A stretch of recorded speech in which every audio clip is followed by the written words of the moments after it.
this little treasure is going to be my next project.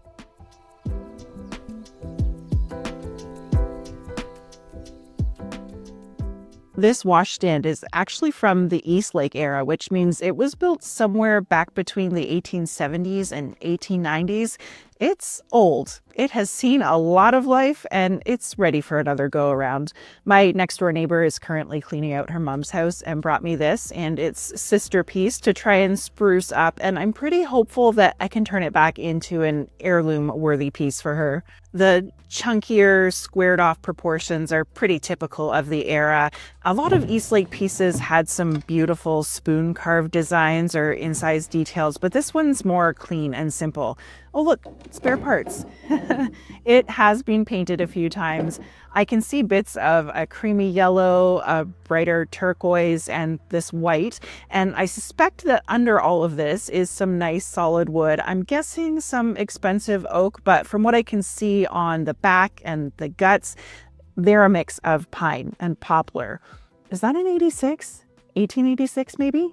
I'm not anticipating doing a true restoration on this, mainly because of this missing door. I have very limited carpentry skills and learning how to build a new door is not something that I am interested in doing right now. So this is going to stay a nice open storage cubby. And even though it looks like the door left in a dramatic, or I should say traumatic fashion, I kind of think this damaged spot just adds to the charm. The marble top is original to this design and probably would have had either a large mirror sitting on the back with the same blocky wood framing or another vertical piece of marble as a backsplash. There are 2 holes drilled in the back edge, but there's no evidence in the wood frame underneath that it was ever meant to be permanently attached to this base. It's heavy enough to not move around too much though. It's pretty scratched around the edges and pitted a little bit, so I guess I will be starting to learn the process of polishing stone. I need to take things apart so I can clean. Look at these hand-cut dovetails front and back under all that paint. And there's also something stuck to the back of this drawer, but let's get these pulls off.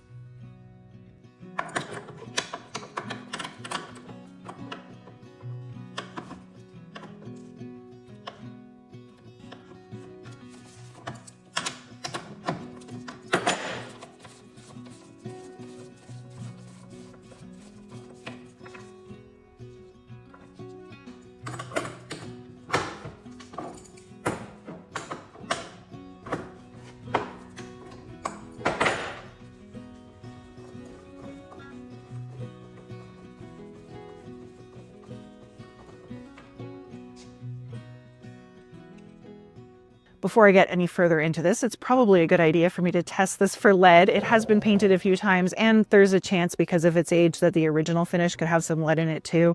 These swabs are really easy to use. You just dip the tip in some vinegar to activate the testing chemical, and then I try and rub it on as many different layers as I can get to. If it stays orange, which this looks like it is, it's safe to proceed. But if it turns any shade of red or pinky purple, then that means there is lead present in the finish. And you're going to need to decide if you're going to stop there or if you want to dive in with some extra safety precautions. Let's see what this is. I don't really want to ruin it, but I also need to know.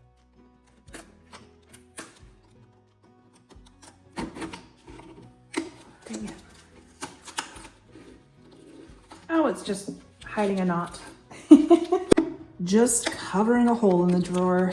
No secret notes or anything. Oh well. I'm gonna fill up a bucket with some warm water and grab my simple green degreaser so that I can wash all of the dust and probably pledge residue off of everything so I don't end up grinding any contaminants down into the wood when I start sanding.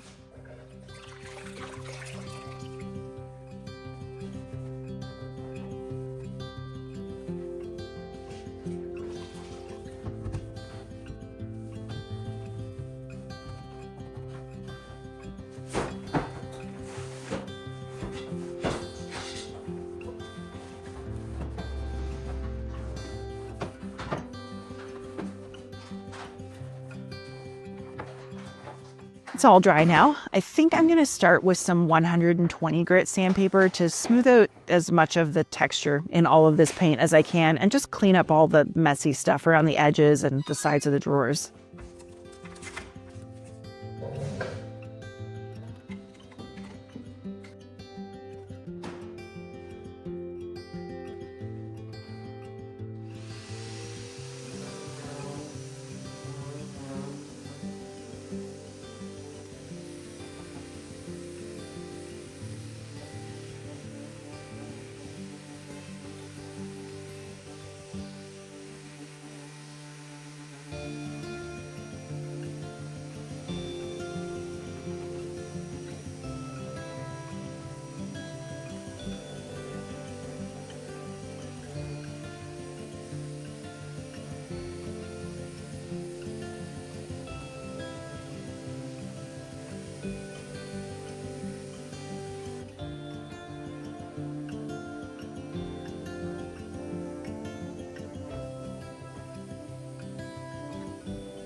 As I was working my way around this front frame, I started seeing little bits of the wood grain peeking through the layers. And while I was still planning on moving forward with my original clean things up enough to repaint it plan, there was also a little voice in the back of my head starting to creep in and tell me to just keep sanding a little bit deeper and get it all the way back to bare.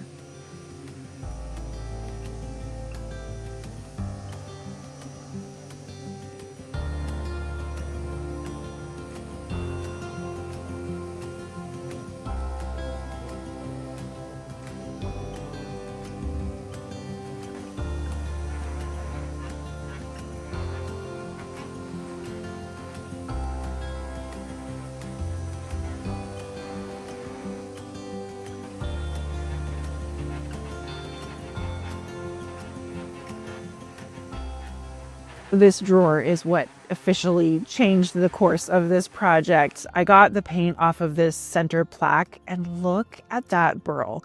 I can't paint over that burl. And the rest of what I can see so far is all walnut, solid walnut that's 130 years old. The paint is coming off.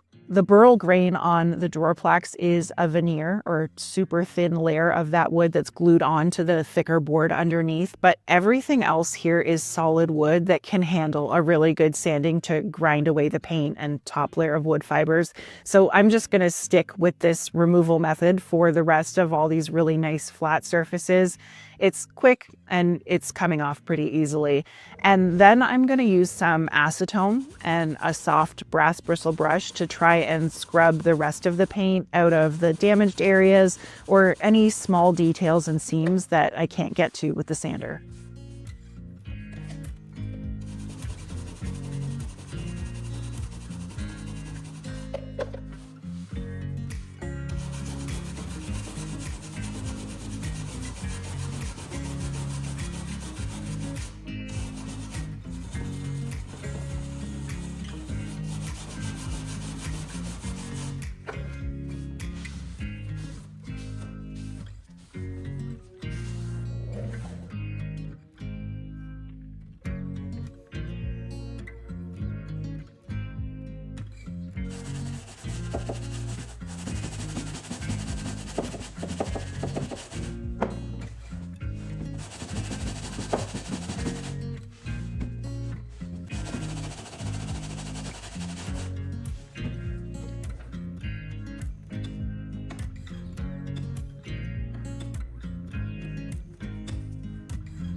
I need to flip this over now so I can start working on the other side. I'm just going to put down a blanket as a little bit of cushioning so I avoid scratching and denting up the freshly sanded side on the rough garage floor.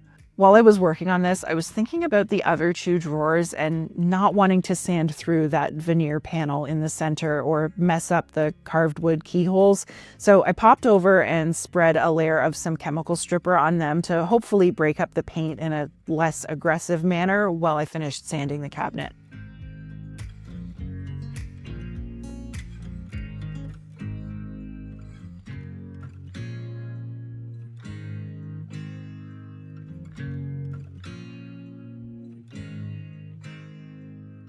As much as I really want to respect and preserve the patina on the back of this thing, I also have to clean up the overspray or paint splatter mess that's back here. So after I get all these old nails hammered back down where they belong, I'm going to go over all of this with the sander too.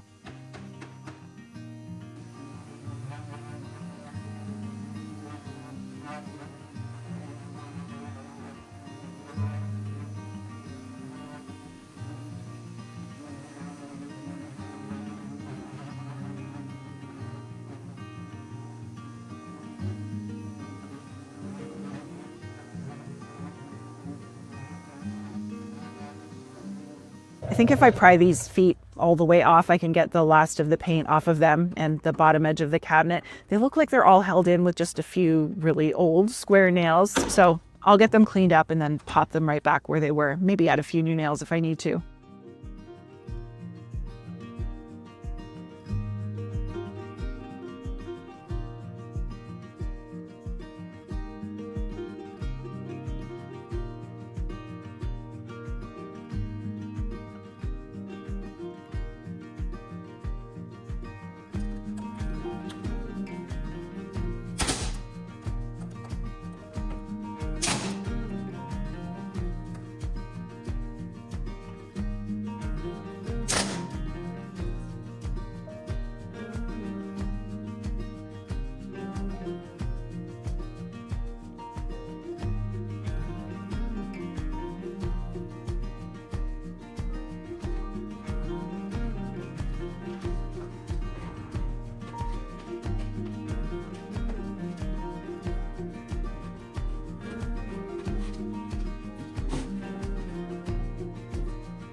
The first round of stripper only ate through the first few layers of paint, so I glopped on a little bit more, left it again, and this second round seems to have done better. I'm gonna clean off the rest of the goop with some finishing cleaner and use my brass wire brush to scrub everything out of the details, and then I can tackle getting the rest of the paint with the sander without worrying so much about ruining anything.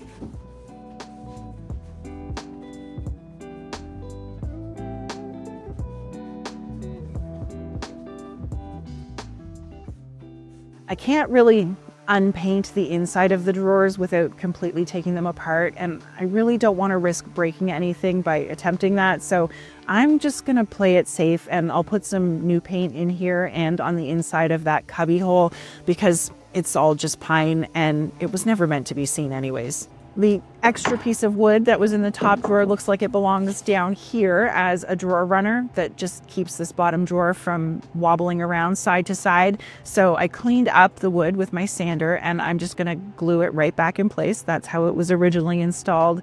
And the top drawer is missing its stops to keep it from pushing back too far into the hole. So I'll glue a couple of little new blocks in there. And then I'm gonna wipe everything down with some mineral spirits to get all the dust off and kind of get a preview of what the finished wood will look like. And it'll also highlight any spots that need a bit more attention.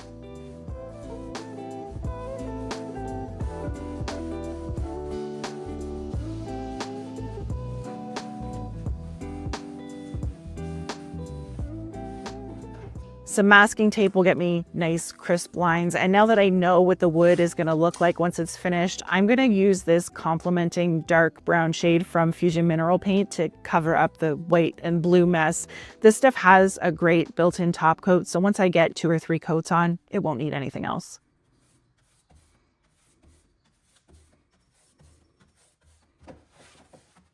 I did try and get one screw loose on one of these locks and didn't have any luck getting anything to budge. So I'm just gonna leave them in place and add another layer of paint on top as my way of not breaking anything or making it worse. Judge me if you want, but I feel like it's the right call. While the paint is drying, I'm going to soak the poles in some vinegar and hot water and then just scrub them down with my handy dandy brass wire brush. Again, a must have in the shop if you're working on furniture. I also have a little bit of Barkeeper's Friend powder to provide a little bit of extra abrasion and some acid to break up all the grime and corrosion on these. Sadly, they are not real brass. They are steel with a plated brass finish on them that's coming right off. So I think I'm just going to use a little bit of gold Rub and Buff metallic wax to kind of shine them back up once they're all dry.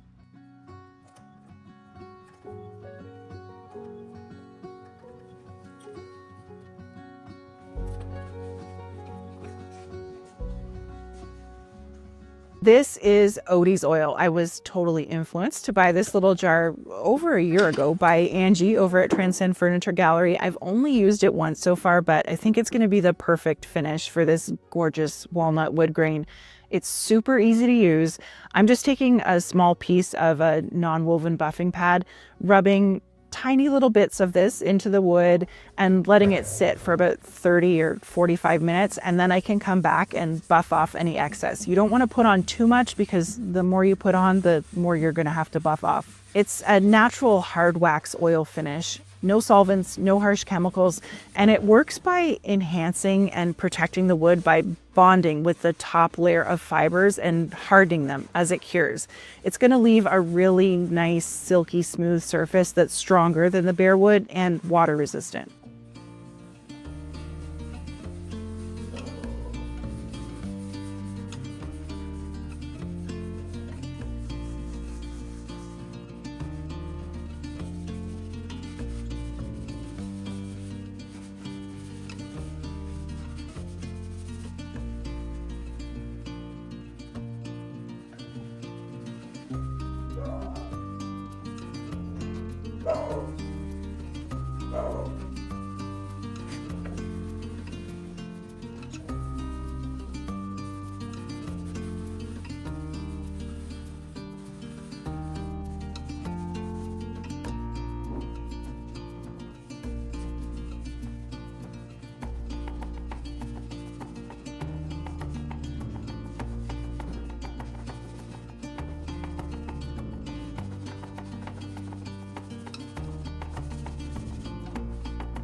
I think this is ready to buff now. I've got a clean microfiber rag and I'm just gonna rub each surface down.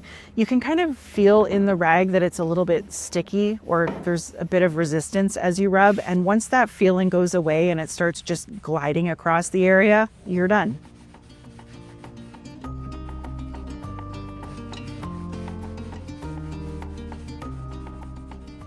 I am going to nail one of these new nylon glides onto the bottom of each foot. One to protect the floor from all the nails in the bottom of these, and also to protect these old wooden feet from the floors and just lift everything up about 1/4 inch.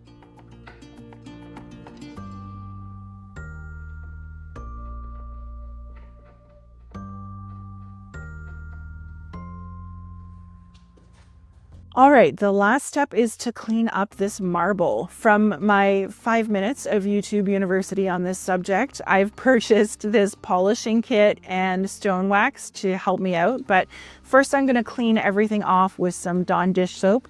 Again, just so I'm not grinding any contaminants down into the porous surface.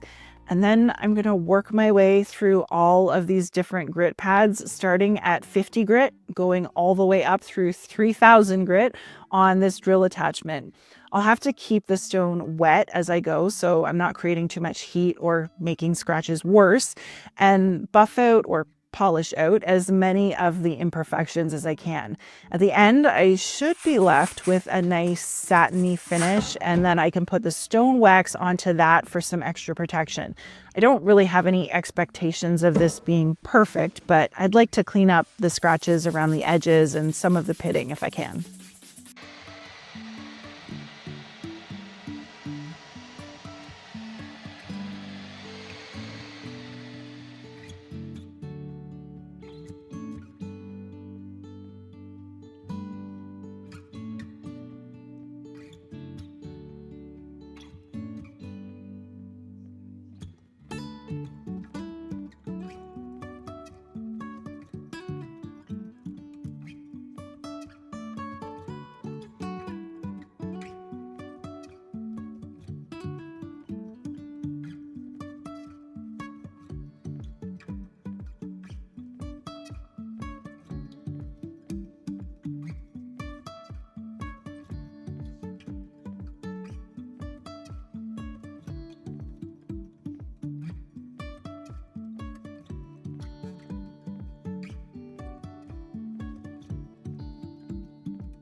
Oh boy, I knew this was going to be a messy process, but I didn't quite anticipate the marble mush flinging quite so much or so far. If I ever do this again, I'm definitely going to do it outside. Luckily, it all wipes off pretty easily.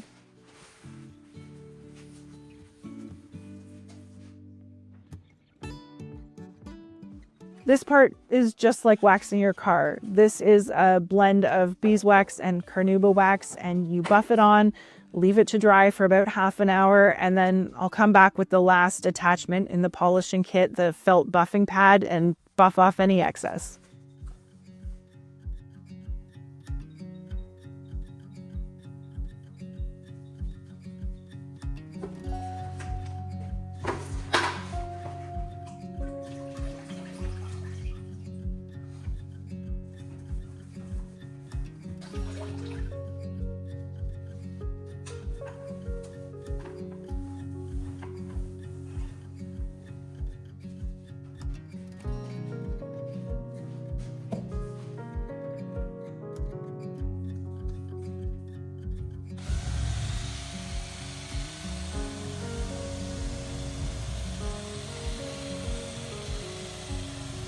I'm not sure about maybe using some construction adhesive or if there's a specialty glue that I could use to secure the stone onto the wood frame. I don't really want to put screws through the 2 holes in the back edge, but I kind of feel like leaving it loose isn't the best option either. If you have an idea or know how I can secure this, please let me know. Okay, it's time. Time to look back at where we started off with this one. I have to admit, I definitely let out a squeal when I saw what my neighbor was dropping off to me. I knew it was going to be special, but I had no idea just how special until I really got down through all the layers of paint. In an ideal world, it would still have just as impressive of a solid walnut door to close up this cupboard, but hey, nobody's perfect, right? I actually kind of love the ragged, torn up chunk of frame. I will definitely be asking Beth if she wants to hang on to this piece and keep it in the family, but if not, I'm sure whoever gets it next will love it all the same. Thank you so much for spending a part of your day working through this project with me. Talking to you all as I go keeps me sane, or maybe not. Anyway, I'll catch you all next time.